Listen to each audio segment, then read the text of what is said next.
Awareness isn't really being the watcher, and it's not really being the witness. Both of those are things that egos do. And egos can get, more or less skilled at being the witness or being the watcher or being more or less present. All that stuff are things that ego may or may not become good at if it really tries hard. But none of that is really what I'm talking about. Resting as awareness isn't a state of doing, it's a state of being. You can't really do resting as awareness. If your mind would say, okay, that sounds nice, what do I do? What do you do? Awareness is already present. How do you rest as awareness? Do you do something to rest as awareness? Is doing something even relevant?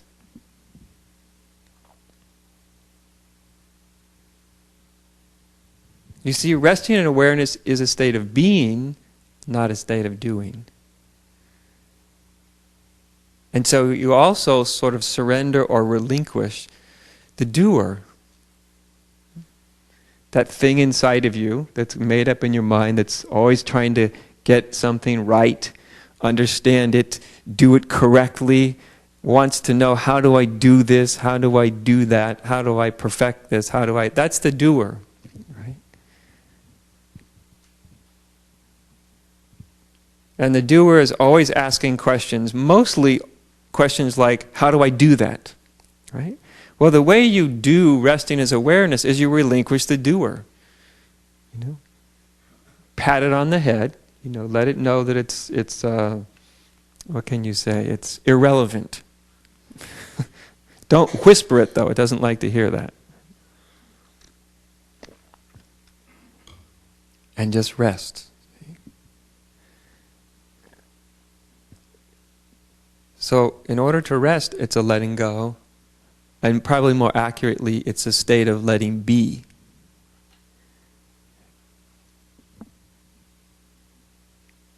Because awareness, consciousness is letting be everything about right now. Your mind may or may not be in the position of letting everything be right now. Your mind may be trying to make certain things happen or make other things not happen anymore. So your mind may not be letting everything be. In fact, most people's minds does not let very much be for very long.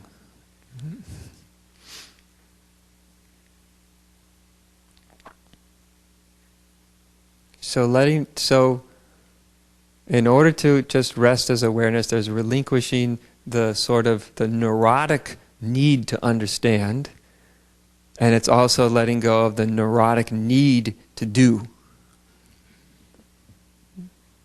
There's a time for understanding, certainly, and there's a time for doing, certainly. But in terms of what I'm speaking of, those are the first two things that just need to be relinquished. Right? Doing and the need to understand, the desire to understand. And then there can be a resting.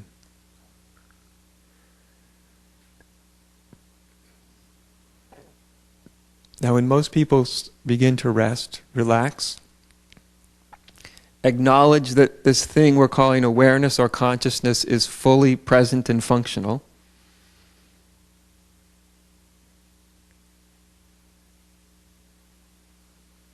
for most people it becomes difficult to rest for more than a few moments because their mind keeps trying to entice them.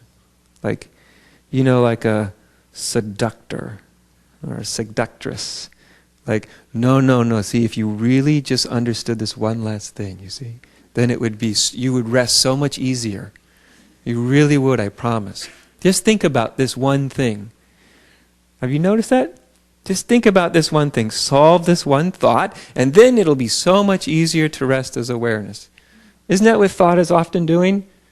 It says, well, you did a nice job of resting for 5 seconds, but that was nice, but you see, it could be so much better.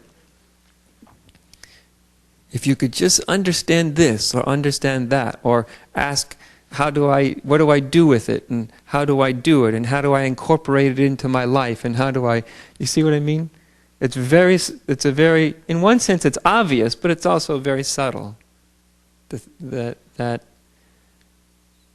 movement of mind that's always trying to understand, trying to do. But you don't do awareness. That's why the first word I use is rest. Rest as awareness. Because see, resting as awareness immediately gets your involvement out of the egoic mind state. It's not like you have to work a long time to get yourself out of the egoic mind state. Any instant you're resting as awareness, you can't do that as long as you're involved in the egoic mind state. In shouldn'ting, the neurotic desire to grasp everything conceptually, on and on and on and on, all the things that the egoic mind does. You can't actually rest as awareness for even a split instant and at the same time be in the egoic mind state. So as soon as you rest, automatically, you're not, in that moment, you're not dominated, you're not caught in the egoic mind state.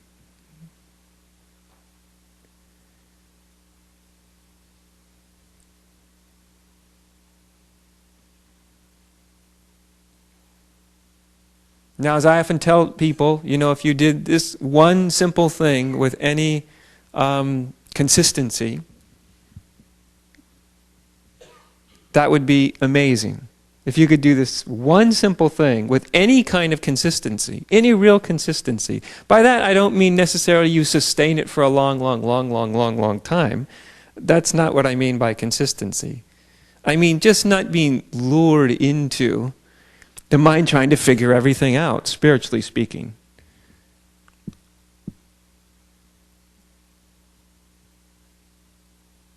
Because the hardest thing to do is to stay with one simple thing with any kind of consistency. It's easy to stay with something very complex. I could give a very complex, complicated, intricate, possibly interesting, maybe even entertaining spiritual teaching. And you could stay with that with such consistency. You could think about it for days or weeks, or you may even be able to think about it for months, and you might be, if you were captured by it, you could be very consistent about it, But to give anybody something extraordinarily simple, here's the teaching. Here's the teaching and the method. Rest as awareness. It's a little more difficult to have any consistency with that. Because, why? Because there's nothing for the egoic mind to do. Right? And it gets a little nervous when there's not much for it to do. Does it not? It gets a little unsettled. But nonetheless, that's the core. That's the core teaching, and if you want to call it a technique, that's the core technique. That's it.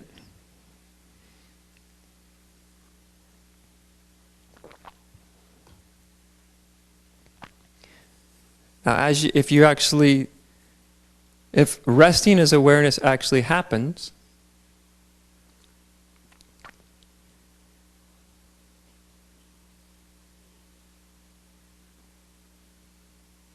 if it really starts to happen for you, then it's at some point it will dawn on you that you and awareness are not two different things. That you aren't actually somebody who's resting as awareness. That was actually kind of a notion, an idea of you.